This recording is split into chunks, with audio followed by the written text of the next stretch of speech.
दोस्तों, आशा करता हूँ आपने मेरा लास्ट वीडियो जरूर देखा होगा। तो आज की जो कहानी है दोस्तों वो हाजिर जवाबी के ऊपर है। जी हाँ दोस्तों, एक समय की बात थी कि एक व्यक्ति एक हाजिर जवाबी था और हाजिर जवाबी होना बहुत अच्छी बात होती है, मगर ऐसे लोगों का मिलना भी बहुत कम होता है कि प्रश्न का तुरंत उत्तर देना हर किसी को नहीं जमता।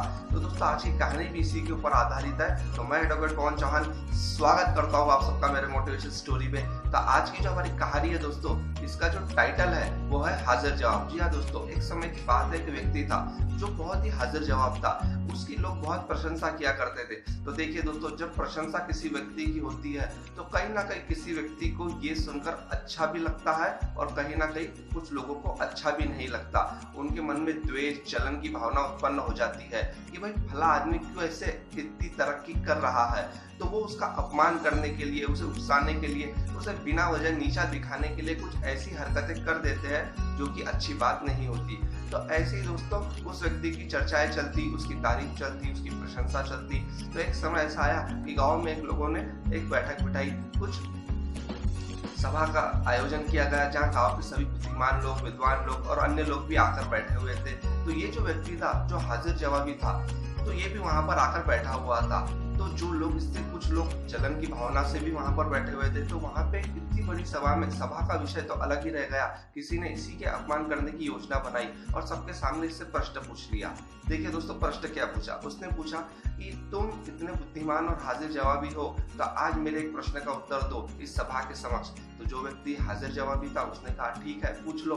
तो जो अपोजिट व्यक्ति जो था उसने पूछा कि बताओ आसमान में तारे कितने होते हैं। प्रश्न गौर से सुनिएगा दोस्तों कि आसमान में तारे कितने होते हैं। सभी लोग आश्चर्यचकित हो गए कि आसमान के तारे भला कौन कैसे गिन सकता है। तो अब ये उत्तर क्या देगा? तो दोस्तों वो व्यक्ति बड़ा ही बुद्धिमान था। उसने, जो व्यक्ति हाजिर जवाबी था, वो इतना बुद्धिमान था कि उसने उसका प्रश्न का उत्तर चुटकियों में दे दिया। कैसे? उसने भी उसके प्रश्न में कहा कि देखो, तुमने जो मुझसे प्रश्न पूछा है कि आसमान में कितने तारे होते हैं, तुम्हारे प्रश्न का उत्तर भी एक प्रश्न में ही छुपा हुआ है। लोग फिर आश्चर्यचकित हो गए कि अब प्रश्न का उत्तर प्रश्न में कैसे छुपा हो सकता है। तो उसने पूछा बताओ क्या प्रश्न है। तो इसने प्रश्न पूछा कि अब तुम मुझे बताओ कि एक रीछ के शरीर पर कितने बाल होते हैं।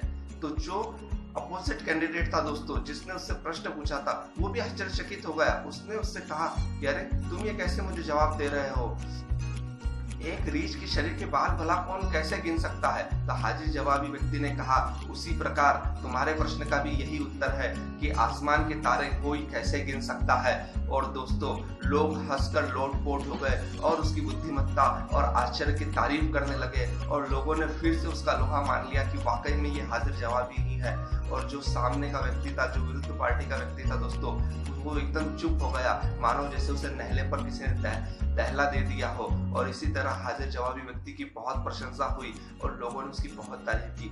मॉरल ऑफ द स्टोरी यही थी दोस्तों कि विपरीत परिस्थितियों में भी अगर कोई व्यक्ति अपनी बुद्धि से बात को मना ले तो वही व्यक्ति हाजिर जवाबी होता है। तो उस व्यक्ति ने उसे उकसाने की कोशिश की, नीचा दिखाने की कोशिश की, मगर जो हाजिर जवाबी व्यक्ति था उसने अपने संयम को खोया नहीं और अपनी बुद्धि से उसके प्रश्न का सटीक उत्तर दिया, जिससे लोग बहुत प्रसन्न हो गए। तो यही आज की हमारी कहानी का दोस्तों मोरल था कि हमेशा अपनी बुद्धि का उपयोग करें, संयमता बरतें और प्रश्नों के उत्तर अच्छी तरीके से दें, जिससे लोग भी खुश हो जाए और आपको भी अच्छा लगे। तो दोस्तों मिलते हैं नेक्स्ट मोटिवेशन स्टोरी में। अब तक की मेरी कहानी की सभी लिंक्स आपको आज की कहानी के डिस्क्रिप्शन में मिल जाएंगी।